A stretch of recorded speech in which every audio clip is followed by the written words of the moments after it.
আইপিএলের মেগা নিলামে 1.1 কোটি টাকায় ভৈরব সূর্যবংশীকে দলে নিয়েছে রাজস্থান রয়্যালস।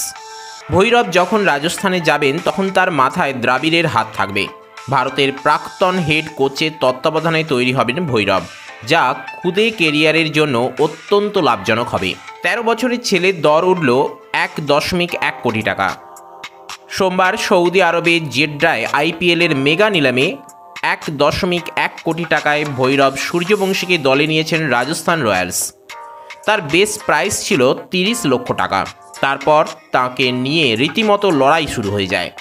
দিল্লি ক্যাপিটালসকে বিডিং যুদ্ধে হারিয়ে ভৈরবকে দলে নেন রাহুল দ্রাবিড়রা। যেদিন কোটিপতি হলেন ভৈরব, সেদিন তার বয়স মাত্র 13 বছর 243 দিন। আর সেই বয়সের দিকে তাকিয়ে বিশেষজ্ঞরা হতবাক হয়ে গিয়েছেন।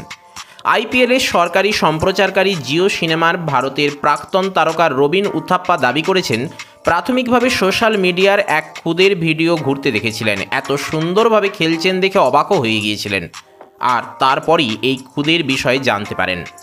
যদি রেকর্ডের দিকটা একটু লক্ষ্য করি তাহলে দেখতে পাচ্ছি সর্বকনিষ্ঠ হিসেবে তিনি 100 রান করছেন।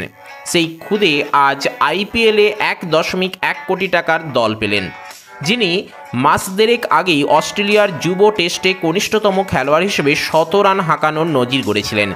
সেই যুব টেস্টে 62 বলে 104 রান করেন, সেই সঙ্গে গড়ে ফেলেন ইতিহাস। প্রতিযোগিতামূলক ক্রিকেটের 170 বছরের ইতিহাসে তিনি সর্বকনিষ্ঠ 100 রানকারী হওয়ার নজির গড়েন। যখন সেই 100 রান করেন তখন তার বয়স ছিল মাত্র 13 বছর 188 দিন। নেক্সট, পশ্চিমবঙ্গের পড়শি রাজ্যের ছেলে ভৈরব। শুধু তাই নয়, অস্ট্রেলিয়ার অনূর্ধ্ব 19 দলের বিরুদ্ধে মাত্র 58 বলে 100 রান পূর্ণ করে আরও একটি নজির গড়ে ফেলেন ভৈরব। মঈন আলীর পর এই পর্যায়ের ক্রিকেটে দ্বিতীয় দ্রুততম 100 রানের মালিক ইনি। ইংল্যান্ডের প্রাক্তন তারকা ক্রিকেটার 56 বলে 100 রান করেছিলেন। তার থেকে 2 বল বেশি লেগেছিল ভৈরবের, যিনি আদতে পশ্চিমবঙ্গের পড়শি রাজ্য বিহারের সমস্তিপুরের ছেলে। এদিকে তিনি যুবরাজের রেকর্ডও ভেঙে দিয়েছেন। ইতিমধ্যে রঞ্জি ট্রফিতে অভিষেক হয়ে গিয়েছে ভৈরবের। 2023-2024 সালের রঞ্জি ট্রফিতে প্রথম ম্যাচ খেলেছেন। সেই সময় তার বয়স কম ছিল। কনিষ্ঠতম খেলোয়াড় হিসেবে রঞ্জিতে খেলার নজিরও রয়েছে তার ঝুলিতে। ভেঙে দেন যুবরাজ সিংয়ের সেই 15 বছর 57 দিনের রেকর্ড, এবং সেই সঙ্গে সচিন তেন্ডুলকারের 15 বছর 230 দিনের রেকর্ড। কিন্তু আদতেও কি তাকে খেলাবে রাজস্থান?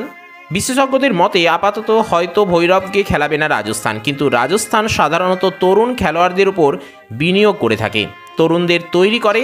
সেই তরুণদের মধ্যে যে প্রতিভা আছে সেটা বিকশিত হওয়ার সুযোগ করে দেয়।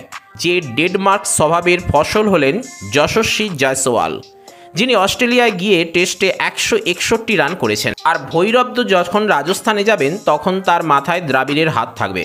ভারতের প্রাক্তন হেড কোচের তত্ত্বাবধানে তৈরি হবেন ভৈরব, যা খুদের কেরিয়ারের জন্য অত্যন্ত লাভজনক হবে। অনেক সময় এরকম হয় যে ছোট বয়সে প্রতিভা থাকলেও ঘষা মাজার অভাবের কারণে তাতে মরচে পড়ে যায়। সেই মরচে যাতে ভৈরবের প্রতিভায় না পড়ে সেটা নিশ্চিত করবে রাহুলরা।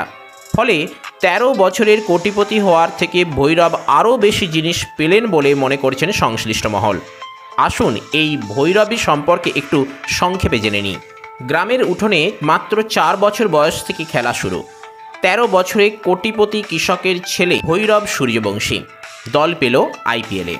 বয়স 13 বছর 243 দিন। আইপিএলের ইতিহাসে কনিষ্ঠতম কোটিপতি ক্রিকেটার হলেন ভৈরব সূর্যবংশী। নিলামে তাকে 1,10,00,000 টাকায় কিনল রাজস্থান রয়্যালস। লড়াই হলো দিল্লি ক্যাপিটালসের সঙ্গে। আগ্রাসী ব্যাটার হিসেবে তিনি পরিচিত এই বিহারের ভৈরব। নিলামের আগেই আলোচনায় উঠে এসেছিল ভৈরবের কিশোর ব্যাটম্যানের দিকটি। নিলামের তালিকায় কনিষ্ঠতম ক্রিকেটার হিসেবে ছিলেন এই ভৈরবী। তার ন্যূনতম দাম ছিল 30 লক্ষ টাকা। নিলামের সঞ্চালিকা মল্লিকা সাগর ভৈরবের নাম ঘোষণা করতেই আগ্রহ দেখা দেয় দিল্লি কর্তৃপক্ষের। তাদের সঙ্গে টাকার যুদ্ধে নামেন রাজস্থান রয়্যালস। ইতিমধ্যে আমরা তা জেনে এসেছি। আমরা তার ব্যক্তিগত জীবনটা একটু লক্ষ্য করব। বিহারের তাজপুর গ্রামের বাসিন্দা ভৈরব 4 বছর বয়সে বাবা সঞ্জীব সূর্যবংশীর কাছে ক্রিকেট খেলা শেখা শুরু করেন। সঞ্জীব পেশায় কৃষক হলেও ক্রিকেটের প্রতি ভালোবাসা রয়েছে তার। ছেলের মধ্যে ক্রিকেট নিয়ে আগ্রহ দেখে তাকে ক্রিকেটার হিসেবে গড়ে তুলতে চেয়েছিলেন তিনি। বাড়ির পিছনে একটা ছোট্ট জায়গা পরিষ্কার করে ছেলে ক্রিকেট খেলার শখ পূরণ করতে চেয়েছিলেন তিনি। বাবার কাছে প্রাথমিক ক্রিকেট পাঠের পর মাত্র 9 বছর বয়সে সমস্তিপুর ক্রিকেট একাডেমিতে ভর্তি হন এই ভৈরব। সেখানে 2.5 বছর শেখার পর বিজয় মার্চেন্ট ট্রফির জন্য ট্রায়ালে যায় ভৈরব। ভালো পারফরমেন্স করলেও কম বয়সের কথা ভেবেই তাকে স্ট্যান্ড বাই করেছিলেন বিহারের অনূর্ধ্ব 16 দলের নির্বাচকেরা। সেখানেই চোখে পড়ে যায় প্রাক্তন রঞ্জি ক্রিকেটার মনীষ ওঝার। তারপর তাকে আর ফিরে তাকাতে হয়নি, তিনিই হয়ে ওঠেন ভৈরবের কোচ। 12 বছর 284 দিন বয়সে প্রথম শ্রেণীর ক্রিকেটে অভিষেক হয় মিডল অর্ডার ব্যাটার ভৈরব। 211 দিনের জন্য রেকর্ড হয়নি তার। ভারতীয় ক্রিকেটারদের মধ্যে সবথেকে কম বয়সে প্রথম শ্রেণীর ক্রিকেট খেলার নজির রয়েছে রাজপুতানার প্রাক্তন ক্রিকেটার আলিমুদ্দিনের। আজমেরের ক্রিকেটারের রঞ্জি ট্রফিতে অভিষেক হয়েছিল 1942-43 মরশুমে বরোদার বিরুদ্ধে। সে সময় বয়স ছিল 12 বছর 73 দিন। এর আগে ভারতের অনূর্ধ্ব 19B দলের হয়ে ভালো পারফরমেন্স করেছিল সে। ভালো খেলেছিল বিনু মাকর ট্রফিতে। সেই প্রতিযোগিতায় 5 ম্যাচে 400রও বেশি রান করে সে।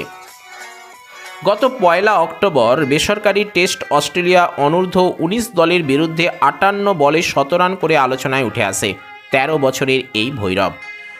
অনূর্ধ্ব 19 পর্যায়ের লাল বলের ক্রিকেটে ভারতের হয়ে একাই দ্রুততম 100 রান করেন তিনি। ইনিংসে ছিল 14টি 4 আর 4টি 6। Strike rate 167.74। এখন আইপিএলে তিনি আদৌ খেলতে আসবেন কিনা, আইপিএলে এলেও তিনি কতটা পারফরমেন্স করবেন সেটাই এখন দেখার, সেটাই কিন্তু সময় বলে দেবে। যদিও রাজস্থান রয়্যালস কিন্তু অল্প বয়সী ছেলেমেয়েদের খুব একটা সুযোগ করে দেন না, কিন্তু তাদের মধ্যে যে প্রতিভা রয়েছে সেটাকে আগে ঘষা মাজা করে ভালোভাবে শক্তপোক্ত ব্যাটসম্যান কিংবা শক্তপোক্ত খেলোয়াড় তৈরি করে তবেই মাঠে নামান। কিন্তু রাহুল দ্রাবিড়ের হাত যার মাথার উপর রয়েছে তাকে আর কে আটকায়? আসুন আগামী দিনে কি হতে পারে সেদিকে আমরা তাকিয়ে থাকি। সেই সঙ্গে আইপিএল সম্পর্কিত যাবতীয় তথ্য জানতে ভিডিওটিকে লাইক করার পাশাপাশি চ্যানেলটিকে সাবস্ক্রাইব করে রাখুন। একের পর এক এপিসোডের মাধ্যমে আইপিএল সম্পর্কিত গুরুত্বপূর্ণ তথ্য আপনাদের সামনে নিয়ে আসব। ভিডিওটি কেমন লাগলো অবশ্যই জানাবেন।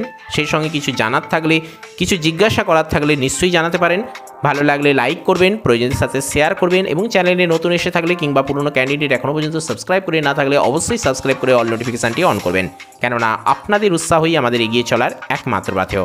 তো চলুন আজ আপাতত এ পর্যন্তই। নম্বর টুডে দেখা হচ্ছে পরের এপিসোডে। জয় হিন্দ, বন্দে মাতরম।